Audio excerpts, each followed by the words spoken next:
All right, so back August 1st, we decided to do our first dry age. If I remember right, this was around a 12 to 13 pound striploin, Kansas City strip, whole loin. When we first put it in the first bag, we started looking and realizing we probably didn't do it right, so this is actually the second bag.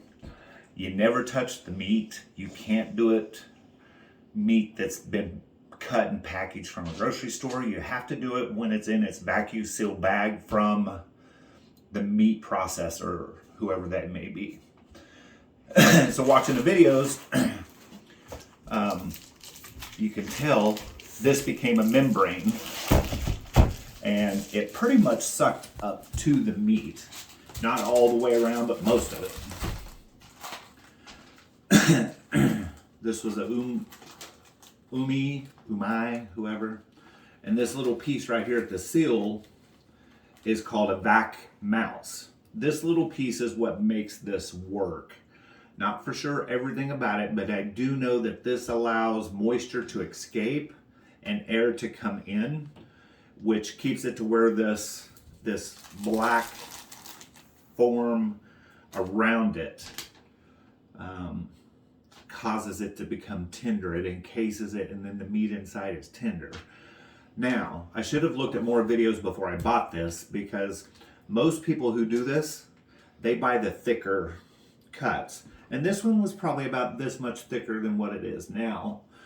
And the reason why is because the stuff around it, the pellicle that builds around it is actually the meat that comes in.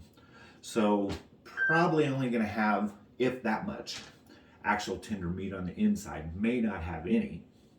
Anyway, getting to this, the first way you know if this is still good is when you cut it open.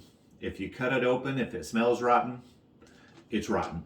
It's just, you just throw it away. If it still just has that beefy smell and everything, you made it through, and we go from there. So, with that being said,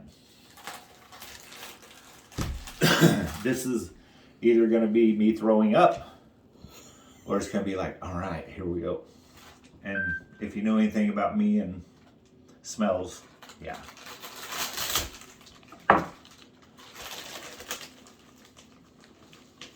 Oh, it is definitely not rotten. Straight beef smell. A soup. So it reminds me of the old Walnut River processing plant when we used to go in there. Oh, God. Sorry, I gotta bring this to the camera so you can smell it. Okay. My beautiful wife holding the camera gets to smell it now. Weird. Okay. Okay, now I'm shaking. Now I'm excited.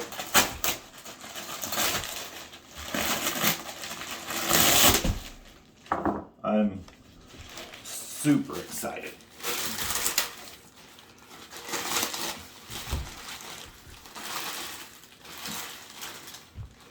Forgot to bring the trash can over.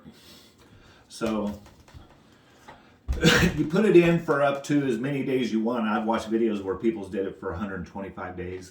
I'm doing it, like I said, for them 36 days. You start with the fat cap up for your first 10 days. And then after 10 days, you flip it over and let it go. They also taught me that if you could put it in your main refrigerator, that would be the best thing to do, because when you open your door of your refrigerator, the compressor kicks on and it helps the pressure on the meat and the bag to become more like a membrane.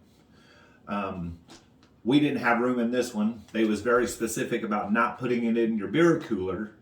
I would say obvious reasons is most beer coolers aren't really holding temp. So we put it down in our third refrigerator.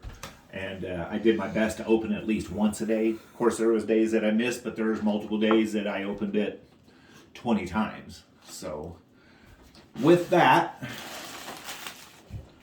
I'm going to, it's so hard and firm. Look at this. It's just crazy.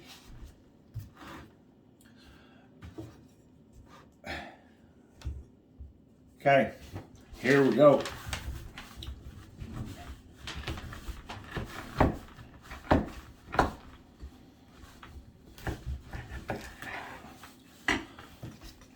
Oh my God. Can you see that? I'm going to say by sight, we hit a bullseye the first time. Like I said, this was about that thick. Just like a brisket, pulled pork, anything, when you cook it or age it or whatever, it loses its content. But look how dark this is right through here. So now what we have to cut off is this pellicle, which is this part right here that's super dark brown. We will trim off some of this here on the end, the fat, but we're gonna just lightly trim this fat just to get this pellicle off here, but we're gonna keep the fat for flavor and marbleization. Wow. I'm just like floored by that.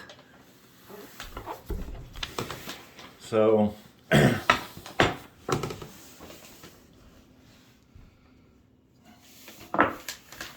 gonna go to my first knuckle, which is a little over an inch. If I remember right, it's about 1.25 inches.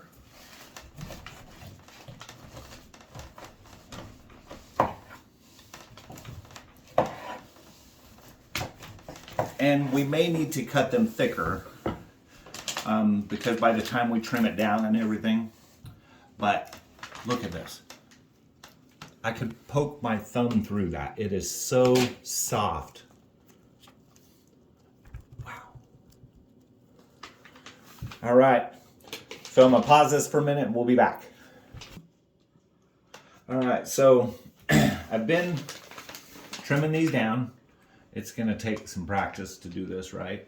I'm leaving some of the good fat on, but again, look at this. It's so soft. Amy said it was like squishy. It is, it's just so tender. It's crazy. I mean, just crazy soft. But to trim this is a battle. Even with my sharp fillet knife, this stuff is like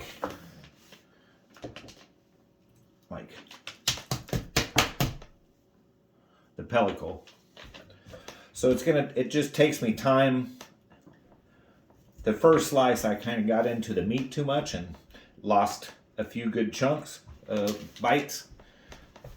So I'm trying to do a little easier, a little better with it.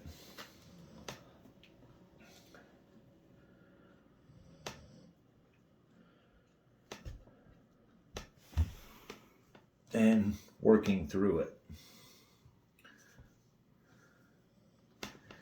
Just the best that I can. Definitely not a professional at this. But you kind of get my point, what I'm doing here. Get this pellicle and this hardened fat off the end. Just light trim on this. I want to leave some of this fat, I think, even though I don't know that we need it. But I'm just gonna kind of take the pellicle off the fat end of it a little bit, the best I can. Try not to get all the way down to the skin, the meat.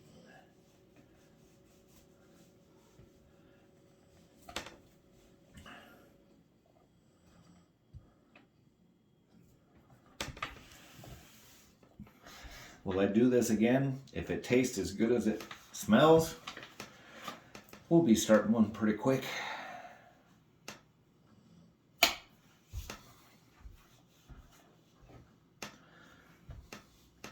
I'd I'd love to do a big old fat ribeye next time. This might take everybody breaking down into it, since ribeyes can run upwards of 190 depending on the size. So yeah, just a little trimming here. Yes, I'm cutting towards myself. I'm not fighting it. I'm just kind of getting this dark.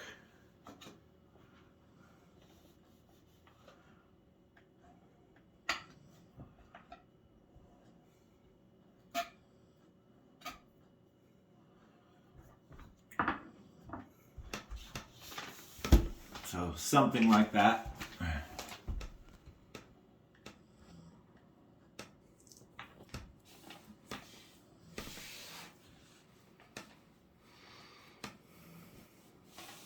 I don't know. We're getting there though.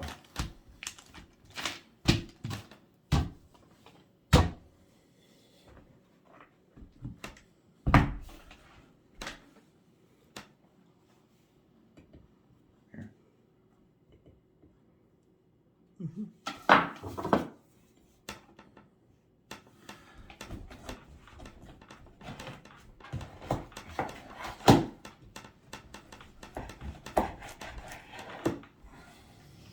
Again, just, man, it's crazy.